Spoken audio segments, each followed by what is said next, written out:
All right, all right. So, I just came back from watching Dune Part 2, and I don't really do reviews in general like this. Well, I mean, I semi-do with friends and all that kind of stuff, and I give them a whole list of, things. But instead of doing that directly to them, I thought I'd share it out and be more, open with it. So, I watched this and I made a few notes. And before you think, I was being rude or something, like, with my phone out or whatever like that, I did have my phone out, but I sat all the way to the right of the theater in the back and made sure that when I did it, that was always kind of like that and on the lowest setting. Anyway, having said that, I'm going to go ahead because I feel like, there are things I could forget. Sometimes I feel like I want to do a review and I'm like, wait, I didn't talk about this. So, anyway, I'm just going to start playing this to kind of like refresh myself and all that kind of stuff. But yeah, so to kind of start it, I'm going to say that I did not, I wasn't the biggest. Maybe this movie wasn't for me. I'm gonna turn this volume just a little bit down. And there were some cool parts, some cool moments, uh, nice visuals, and that's the thing, I go to this movie to a Denis Villeneuve. I screwed up his name, but anyway, the director's movies. He'd made Blade Runner before, the first Dune, and this one. And I like the blue Blade Runner.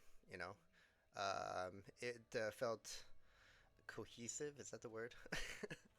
But anyway, I liked it, and I liked Denis Villeneuve. I think I was close. Anyway, and as you can see, just from the trailer, right? Very nice visuals. Like you kind of go in almost expecting to look at paintings every so often, and sometimes that is how it felt. But yeah. Anyway, I'm gonna start going on my notes so I'm not too all over the place.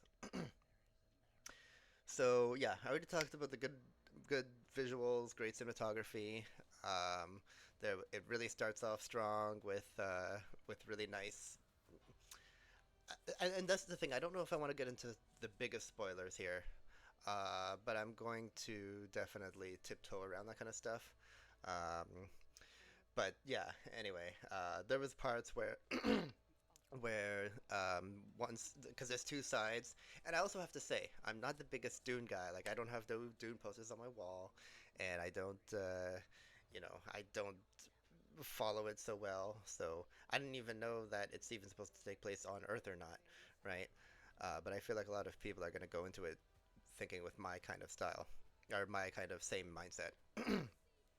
So so yeah, great cinematography.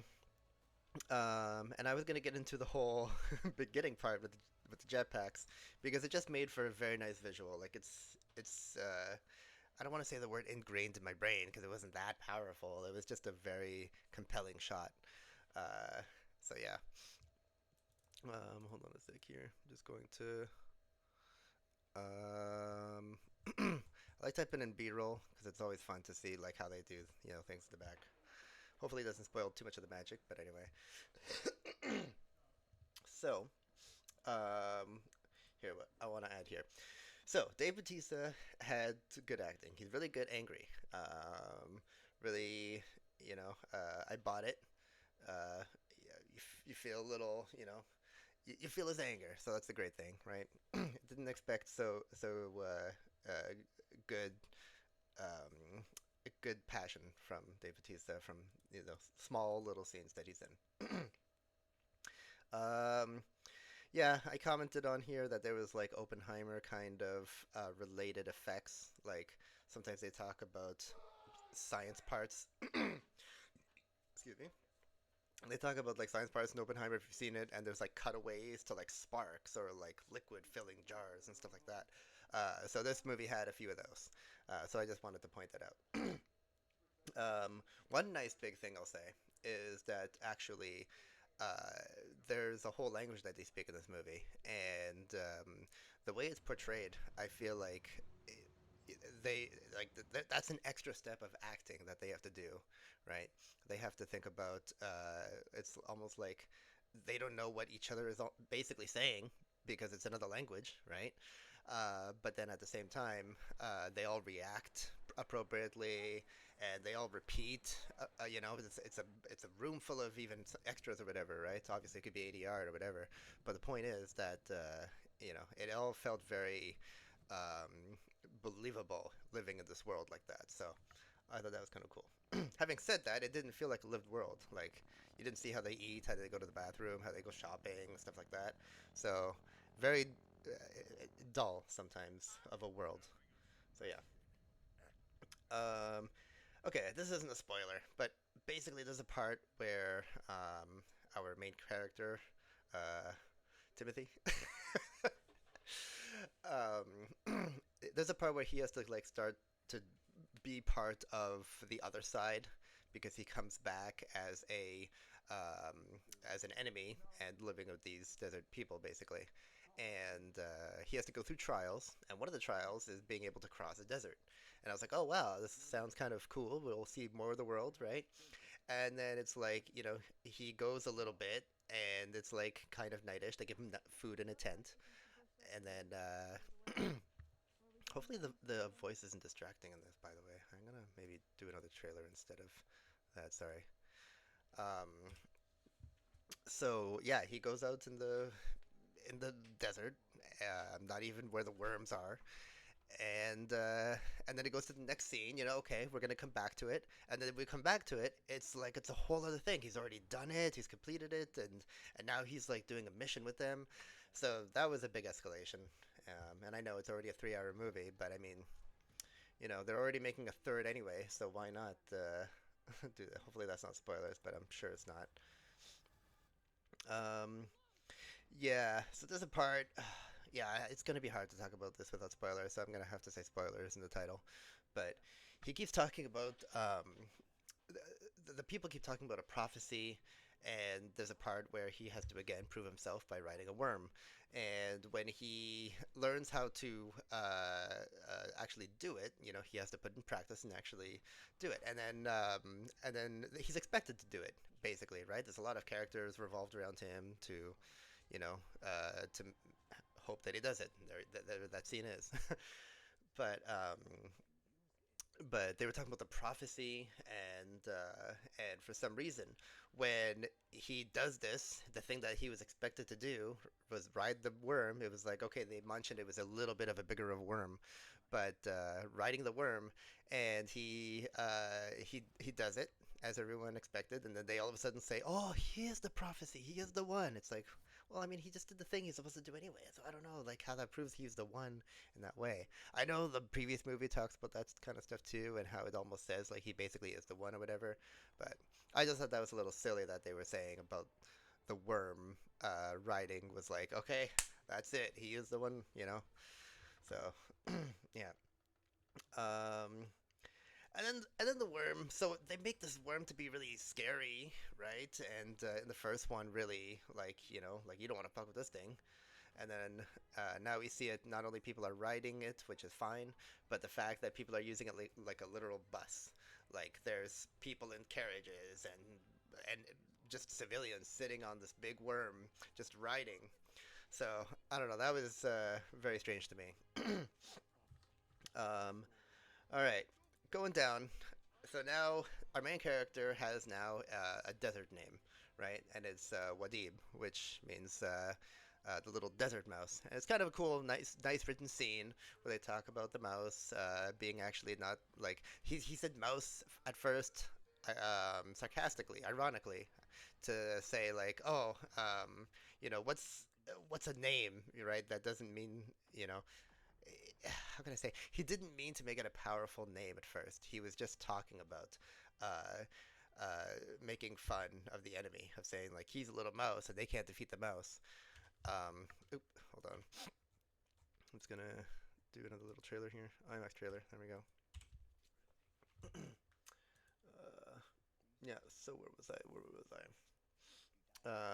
Yeah. So anyway, so they gave him a name, a desert name, which is cool. So then all of a sudden we cut to, let's say, the bad guys, the antagonists, right? The Empire, um, and that's riding the worm, by the way. That scene right now. Um, and they made that name up. and then all of a sudden, just the whole world starts calling him Wadib, but instead of calling him like the actual name, like they had to keep saying Wadib, Wadib, Wadib. So I mean, I don't know. Maybe the name could have stretched or whatever. The lands, I don't know. You know what? I'm gonna cut that one. Yeah, there was a part where the dad was working for the Empire, and then he basically gets caught, and his main character notices him by the footsteps, which is kind of also a neat little world building thing, I guess you can say. Um, and then they take the dad on, and now he's learning to become a desert guy, but they accept him so fast, and not only they accept him so fast, but also the fact that that uh, he was so okay switching sides with no problem. Like I don't know, like there was no maybe loyalty, like they didn't have anything about you know the dad character not wanting to be or whatever. So messy, messy. Um, yeah, I just wrote this note. So there was a part where the antagonist is basically being a jerk to his brother, and then he just like kind of fights and slams him down, and then you don't see it. There's no wide shot of him or holding anything, but then all of a sudden he's on the ground and he just takes a random apple and eats it. And it's such a trope for a bad guy to eat apples. So yeah, I thought that was quite funny. Um, okay. Here's a warning. So, you epileptics out there, you got to be careful about this movie. There are, I think, three scenes where there's actually epileptic moments that even I was like, so yeah, you want to watch out for that. Um, and on top of just bright flashing lights, also the fact that it goes from dark to really light, and that's hard on the eyes, and it happens quite a bit. It's a little, you know, when it happens, it's very, dare I say the word bright, but I mean, it's just because it's goes from really dark scenes, and then you have to like, watch like this, and like I don't know, it gave me a little bit of a headache. I'm like not at that old, but at the same time, I feel like I'm not the only person with that feels. So I thought I'd also mention that. All right. And then they were talking about a careful plan, that there was a whole war, and then their one explosion actually ended up killing a bunch of their own guys. So this was supposed to be a careful plan that they were talking about, and all of a sudden they just died from falling rocks. So I thought that was very weird and stupid. Um, yeah, and then there was just the end battle. There was no music for that. I'm not gonna spoil, I guess that let's say, but there was no music for that, and I thought that was a great choice. So good pro on that. And yeah, and then I just ended by saying, "Oh man!" right away, talking about another cliffhanger sequel. So yeah, not the best, not the best time. And I'm gonna admit there were times I felt like drowsy, but I kept going with it. So um, yeah, those are pretty much my thoughts. What was the words I said here? I believe I said, yeah, boring, confusing, and slow. And unfortunately, I have to kind of keep up to that. And it's not like I don't like slow movies. Like, I mean, what's a slow movie? Glorious Bastard. Some people say that movie can be slow, but that had beautiful pacing because the writing was with it. Everything was cohesive. Everything was clear. Everything was, just fun to watch. And the actors were acted and stuff. And fine actors here, fine actors, but I don't know. Sometimes I felt like it wasn't as utilized too. Timothy, though, was a great actor, actually. Sorry. Timothy was a great actor.